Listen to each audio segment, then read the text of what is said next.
I'm John Buchanan.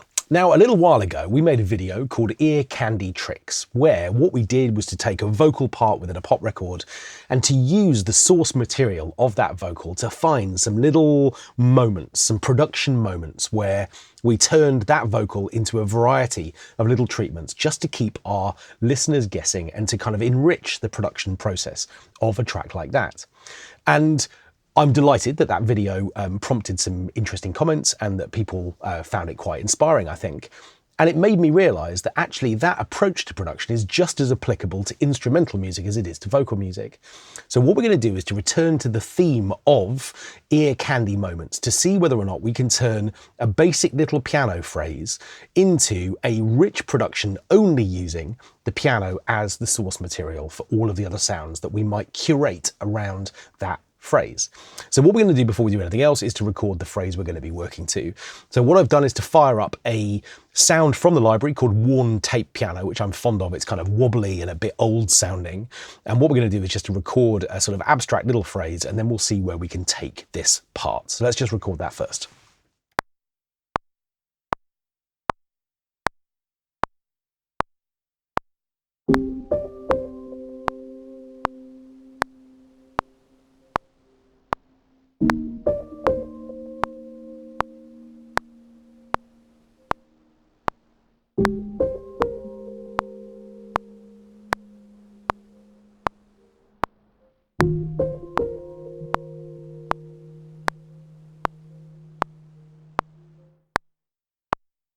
Okay, so what we've got is a piano part, just playing this really simple little sequence.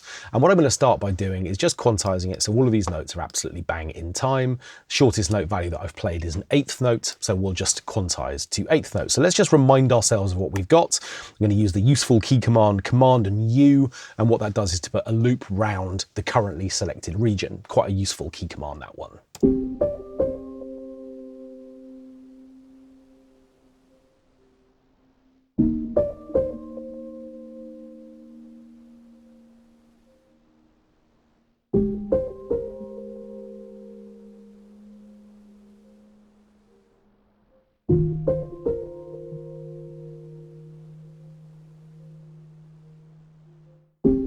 Okay, so the first thing I'm going to do is to think, right, what could I make out of this piano part? Now, of course, my imagination could take me anywhere. I could duplicate this track so that I get another version of the piano and I could take it up an octave and double it, or down an octave. I could immediately reach for effects processing to add reverbs or delays or stereo widening. Anything could happen from this point onwards. And one of the things that's so nice about working with no fixed goal in mind is that your imagination tends to take you to some slightly different places. So the first thing I'm going to do is to see what we might be able to do with an audio version of this piano part. In other words, for the 900 millionth time on this channel, I'm going to bounce this part in place. Remember, that's just Control, click, and you'll find bounce in place probably in your most recent items. After all, I do it 900 times a day. And if you don't find it there, where have you been? But you'll find it in bounce and join, and there is bounce in place. It's just there. So we're going to bounce this in place. And what I'm going to do is obviously bounce this to a new track, but I'm going to leave the original source part alone. I want that to continue to play. The default here tends to be mute, but I'm going to want the MIDI as well as the audio version, so that's fine. And there's a little BIP, obviously just stands for bounce in place, and that will do. So what I'm going to do is just press OK, and a moment later, I get my audio version. Now, because I bounced with an audio tail in mind, what's happened here is that the audio version of this ever so slightly exceeds the length of the MIDI version. And actually, because of what I think I want to do next, which is to chop this up a little bit, I'm going to just snip the end off that particular file. Now, what's interesting about the piano, I'm just going to mute the MIDI just for a moment, we are going to need it, is that effectively this sound is two things. In other words, we've got the kind of dusty piano thing happening in bar 2 and 4 and 6 and 8. But we've got a kind of paddy thing happening in the gaps between those much more stated moments where we just get the warmth of the piano without the kind of transient of the initial hit. Let's have a listen.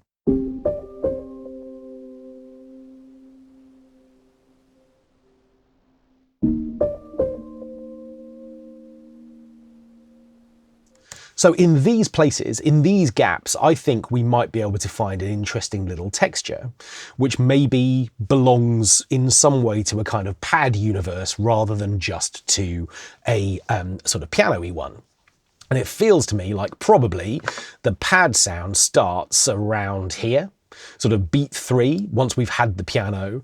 And so I'm just wondering, if I was to chop out this section here for a moment, what might happen if we were to loop this little bit of audio. So this is effectively a bar long section, which is just taken from the first chord. And what I'm going to do is I'm just literally going to repeat it. Having chopped out a bar, I'm going to repeat it, and we'll just listen to this.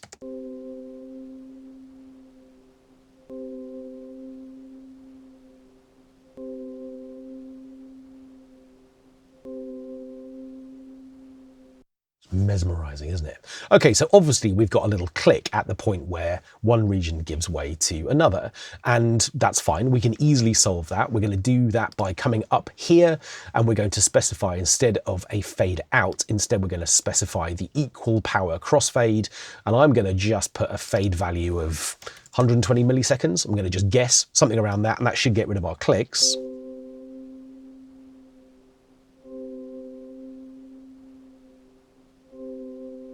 And it is getting rid of the clicks, but we've still got the kind of legacy of the fact that this note happens and then it goes away. Well, that might be really nice. Let's try it with the piano.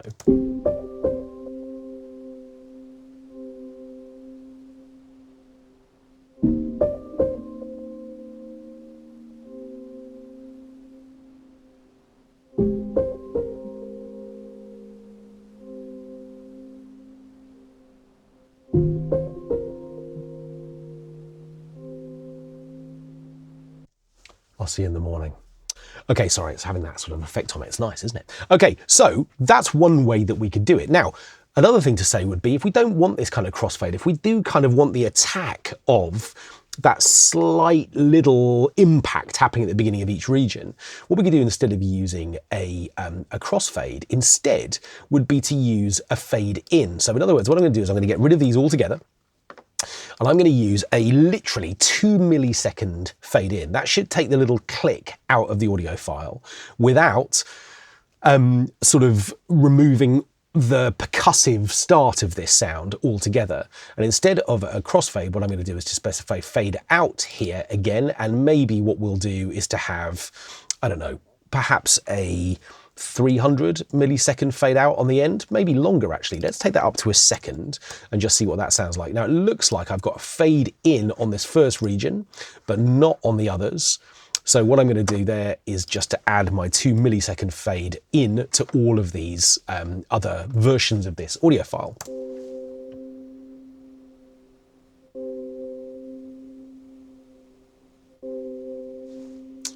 Okay, and I think I wanted a second there, so let's make that 1,000 milliseconds.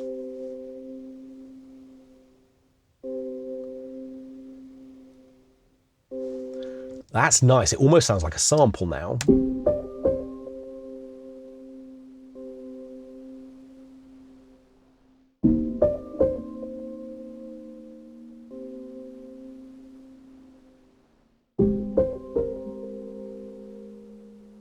Okay, so that's working quite nicely. Okay, now the only thing to say is that obviously I'm using one bar, which was taken from the first chord. So in other words, what I've got is the ghost of that first chord, which is now playing over all 4 chords. What if I like this idea, but I wanted the harmony to move as it does with the piano? Okay, well, let's mute this part, and what I'm going to do is to bounce this piano part. Again, exactly the same process as before. Exactly, literally the same thing again, but this time I'll change its name so it's not confusing. We'll call this harmony. Okay, so what's going to happen now is I'm going to get another bounced version, and just as before, I should have remembered to do this with the bounce, but I haven't. That's fine. I'm just going to snip the end off one more time. So for the sounds that I've actually processed and are doing something useful, what I'm going to do is to select a color for them so that I know that I've processed them. So that muted part, in fact, maybe we'll give the original piano a color as well. Pianos, what color are pianos, Will? Brown? They are, they're brown. Green. Will speaks on the channel. That was a moment. Wasn't that a moment? Okay, so we're going to repeat exactly the same thing as before. But this time what I'm going to do is I'm going to chop here, and then what I'm going to do is to chop at beat 3 again, which is going to give me my bar long chop, but this time I'm going to press Option. And what that's going to do is to multiply divide this region. And it's going to do it at whatever the distance is between the start point and the end point. In other words, every bar, but starting on beat 3. And that's going to be useful because what I want to do is to get rid of the pianos. Goodbye. But now what I've got is a section that is a bar long, but I've got one bar of the first chord and one bar of the second chord and one bar of the third chord and one of the fourth. So with any luck, what we're going to get is the same effect this time. And if I copy those, then effectively we're filling in the whole gap. But now these notes are going to move.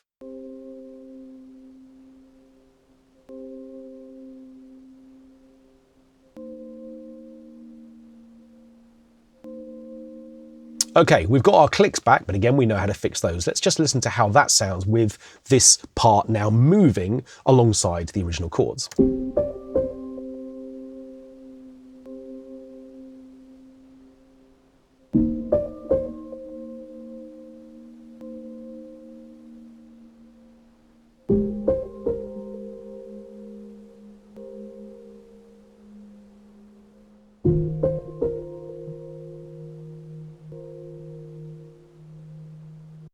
Okay, that's really nice. So that's one thing that I could do, which would be great, and I think works really nicely. But it brings another idea to mind. So I'm going to leave those where they are. But what I'm going to do with these pieces, this first piece now, is I'm going to sample it.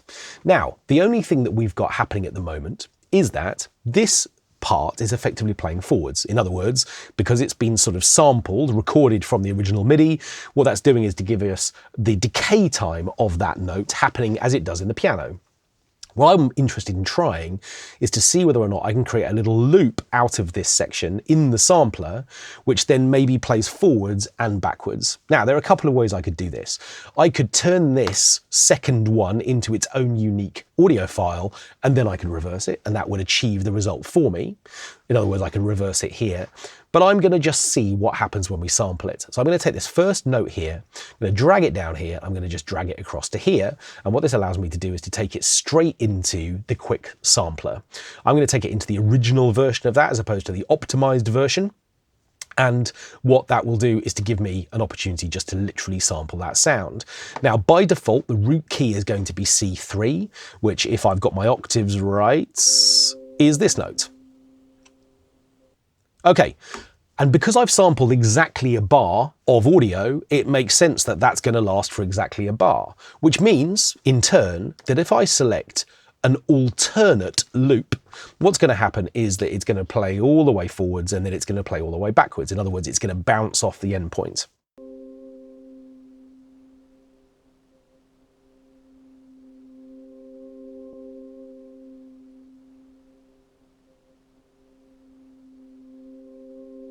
Just like that. So what I'm going to do is exactly the same thing. I'm going to call that chord 1 because it is chord 1. I'm going to do the same thing with chord 2 because I want the harmony to follow. Remember, all I have to do is to switch alternate, and I just need to remember that that is chord 2. Should be as simple as that. I'm going to do the same thing with chord 3, which is going to be that one.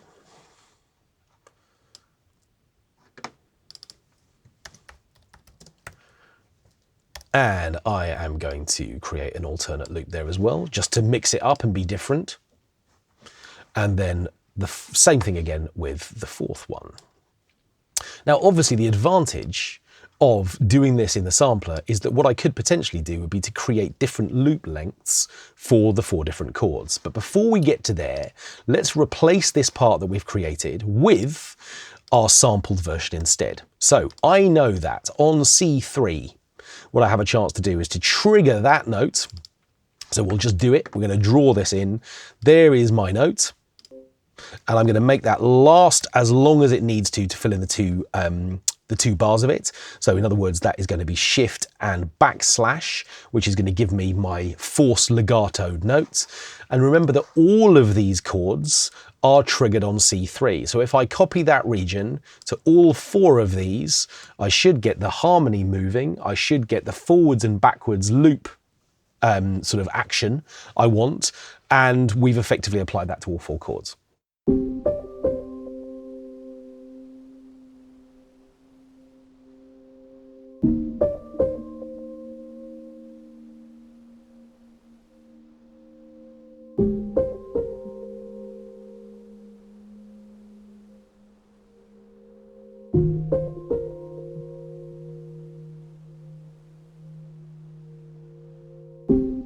Nice. Now what I'm going to do is duplicate this first part. One of the advantages of having sampled this is that I can trigger it wherever I like. So at the moment, my original loop is coming from C3, which means that because it's been sampled, it's going to be twice that speed and double in pitch up the octave.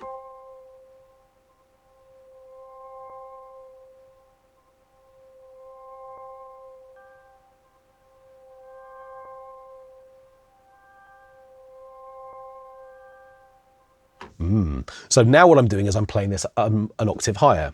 Now again, what we could do would be to duplicate all of these and apply similar processing or trigger the same notes for all 4 chords. But I quite like the idea of this kind of pedal.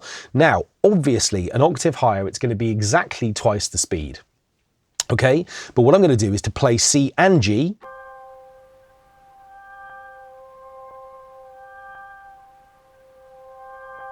which means that the loops for those 2 notes aren't going to completely coincide. They're going to basically just be at different speeds because they're triggering at different frequencies. And I think that could be quite a nice overtony thing to have on top of these parts as they stand right now.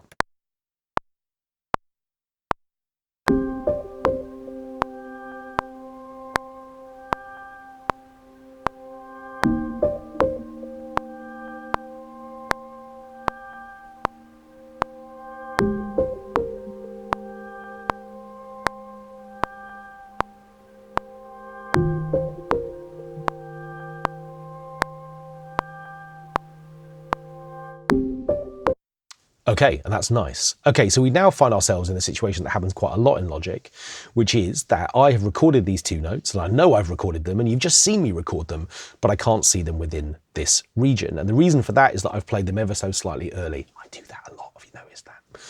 So in order to get them to to be back inside this region, what I need to do is just quantize them, and that's going to put them bang on the beat, which means I'm going to see now these 2 white lines showing me that chord that I've played. Okay, now this is really nice, but it's a bit loud and it's a bit pingy compared to everything else. It's definitely drawing our attention a bit. So within the quick sampler, what I'm going to do is to open this up. I'm going to open up the filter. We're going to use a low pass filter. And in fact, I might use the strongest version of this, which is this kind of, well, there are lush and lush fat options. Sounds like sort of different strengths of butter to me. So we'll go for the lush fat option. And what I'm going to do is to take the filter amount down. And what this is going to do is to provide a low pass filter, let through the low frequency content, but filter out the high frequencies. And we're just going to turn this into something a little bit mellower.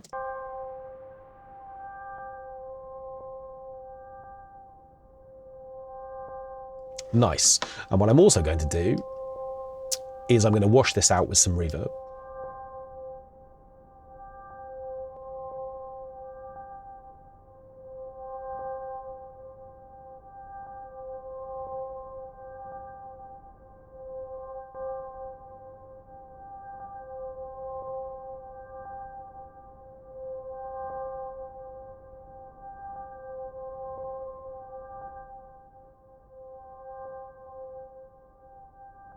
And I'm going to use the tremolo effect to give it a kind of minim or half note width. Now at the moment that's operating across the entire sort of width of the stereo field.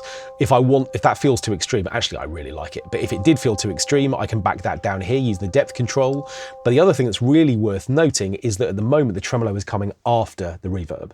Now the reason why that matters so much is because effectively what I'm doing is I'm stereo widening the reverberant version of this sound. To make this effect less extreme, I could swap those around. And the reason why that would make it less extreme is that the wash of the reverb would effectively preserve the legacy of the sound as it moves from side to side. In other words, the reverb would effectively provide a kind of decay time for the signal as it moves to left to right. if I put the reverb first, then the tremolo is effectively making the reverb move as much as the original dry signal. So this way round, the effect should be a bit less extreme.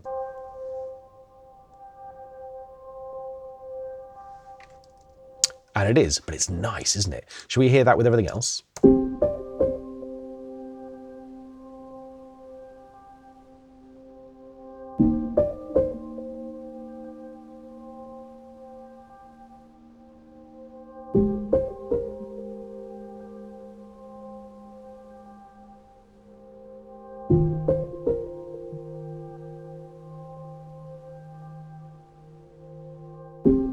Okay, so that's our sort of cloud of stuff. In fact, it feels like the word cloud would be a useful thing to apply to that file too.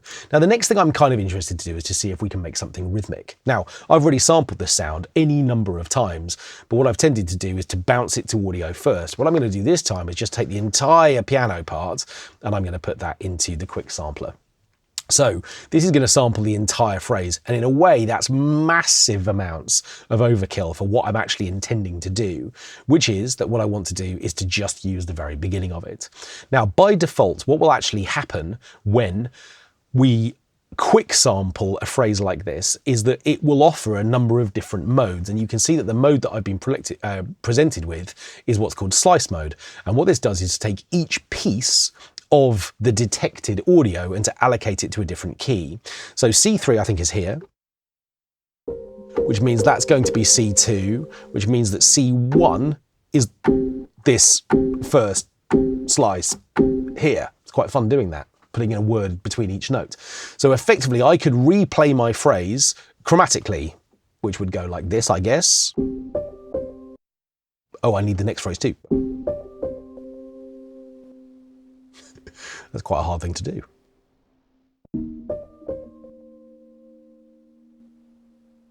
Okay, so each piece of my audio has been allocated to a different key, and that's what slice mode does. Now, what I'm actually going to do is to come back into classic mode, and what that's going to give me is my entire phrase just triggered from one key, and we're back on C3. And then I told you I was going to waste most of this sample. What I'm actually going to do is just to focus on the very beginning of it. Now, having done that, effectively it's really hard for me to operate with this kind of window of how wide this sample is, which means that the zoom controls here become really useful. What they do is to allocate the currently selected bit of audio, and they put it in the whole window. So effectively what I can do is just zoom in on this section. Now I'm interested to see if I can make something which has got a bit more of a transient sort of shape. And what I'm going to do is to see what happens when I make this really short. Okay, now what I've done is I made it so short that we've got a little click on the front, which I'm going to just get rid of using these little fade tools. So these fade tools here allow me to just create fades both for the start and for the end of the audio. And you can see, in fact, how the fade is affecting the way that the signal is going to play back. So this kind of grayed out waveform in the background is the original waveform, and that's what the signal looks like now that it's being faded in. It's quite a useful little display. You can see it updating in real time. So effectively what I have a chance to do is just make sure that I don't get a click on the front. But what I actually want to do is to make this really short.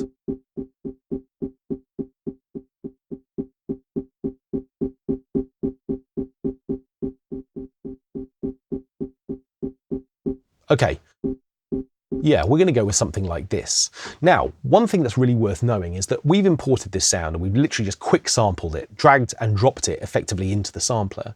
But one thing that's really smart about the way that Logic have made their two samplers interact, the quick sampler and the full version of the sampler, is that what I can do is to swap the quick sampler for the main sampler. So in other words, I can come down to sampler, the multi-sample version.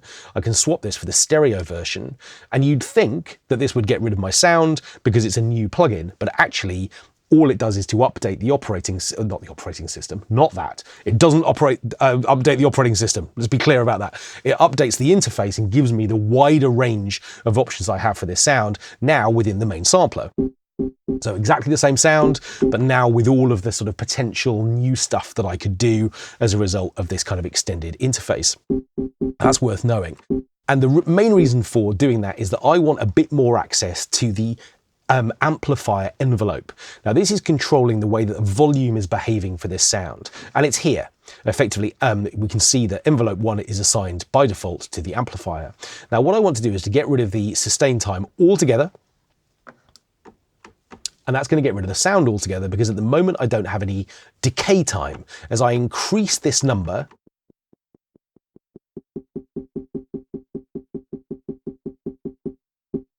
we're going to begin to get this sound back. Now, the reason I want this unbelievably short little spiky thing is because I want to create a little bit of a sequence which is rhythmic to go on top of this piano, and I just want this kind of transient start. Metronome. Nice. Okay, so what I'm going to do is just to make a little sequence of running notes for this one note.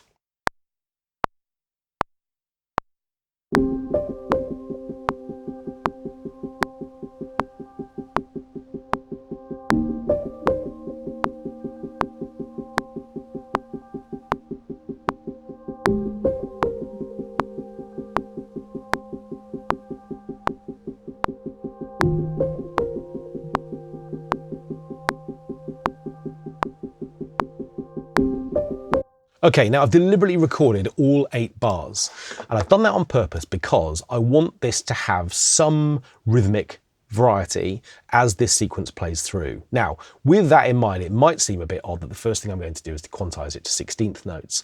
But what I'm then going to do is to come to the quantized strength, and I'm going to take this down to, I don't know, it felt like my timing was okay. So I'm going to take it down to 70%. So effectively what that's going to do is it's going to put everything in time 70%. Each note is going to move 70% from the place where I played it to perfect timing. So this should give us a strong rhythmic foundation, at the same time as just giving us a little bit of kind of breathability within this sound as well. Nice. Okay, I'm going to filter it too.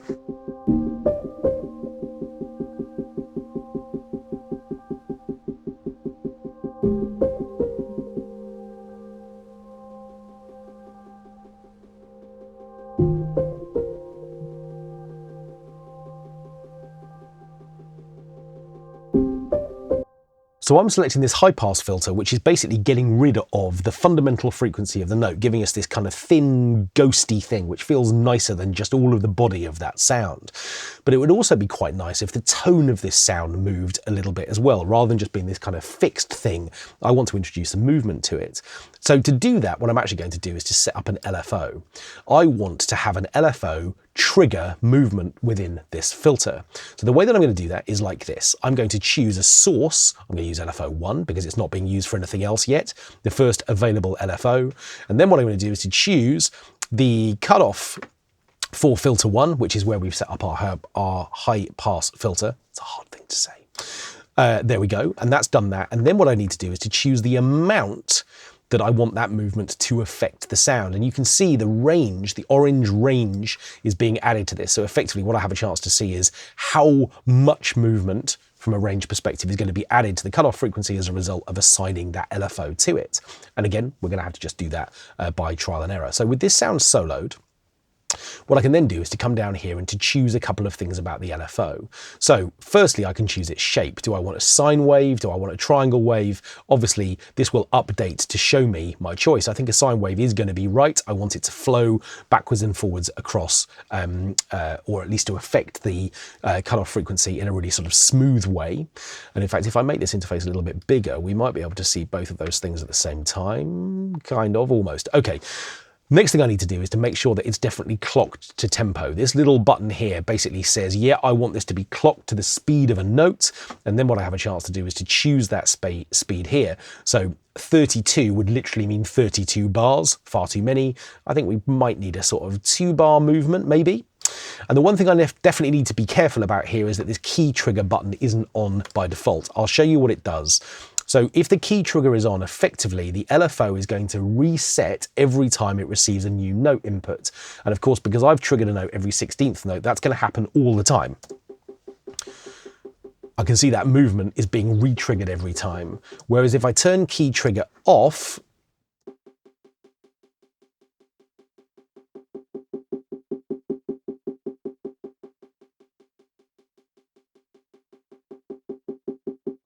we get this much smoother movement. Isn't it amazing how even this kind of tiny 16% range feels like it's too much? What I'm going to do is just basically push the overall cutoff frequency up a little bit and assign a bit less movement. Okay, let's hear that.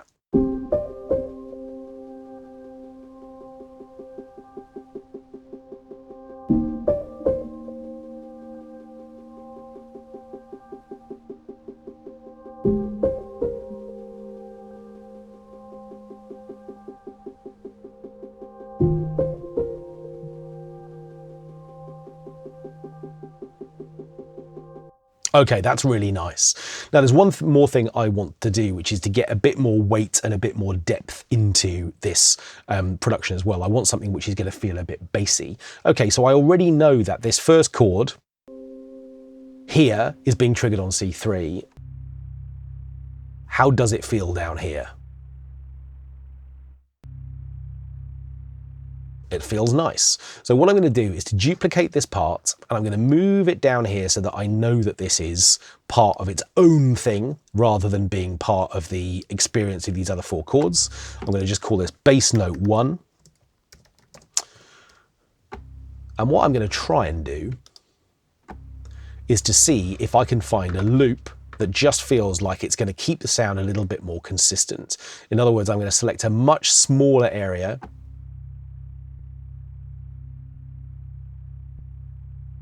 and I'm going to set up a little crossfade for it as well.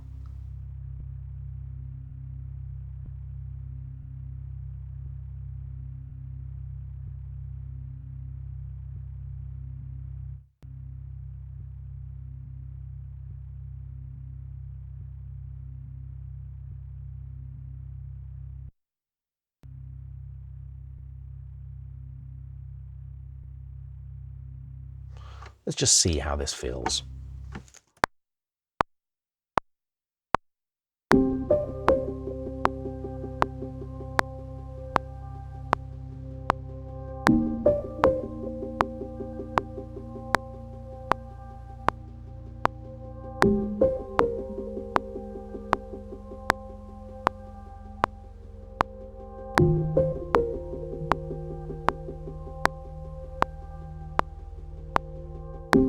So what we've got now is a sort of low end triggered from this same part. I'm just literally playing it to pick out the bass note of each of these chords. It definitely feels quite quiet. I might just try a little bit of compression on this sound just to kind of pick out a sort of smooth, round sound to it.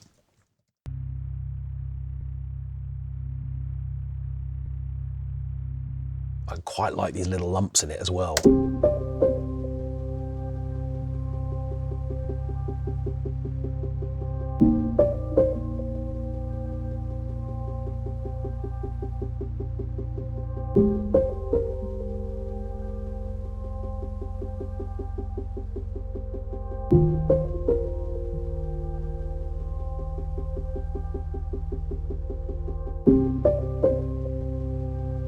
Yeah, that's nice. And I like the fact that the kind of the little loopiness of it is a bit out of time. Of course, I could go back and adjust that if it was too much. What I've done right at the end there, even within the quick sampler, is just to slightly adjust the attack time of each of those notes in this bass sound so we don't get that click right on the beginning. Just literally 11 milliseconds is taking the edge off it.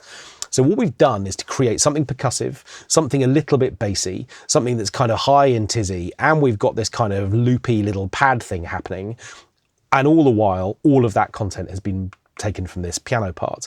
Now, I think the really crucial thing to say is, as producers, all the time, someone might say, oh, can you put some piano in that piece, for instance? Well, what does that mean? Do you want a kind of Steinway concert grand, or do you want a kind of felt piano, very intimate kind of sound?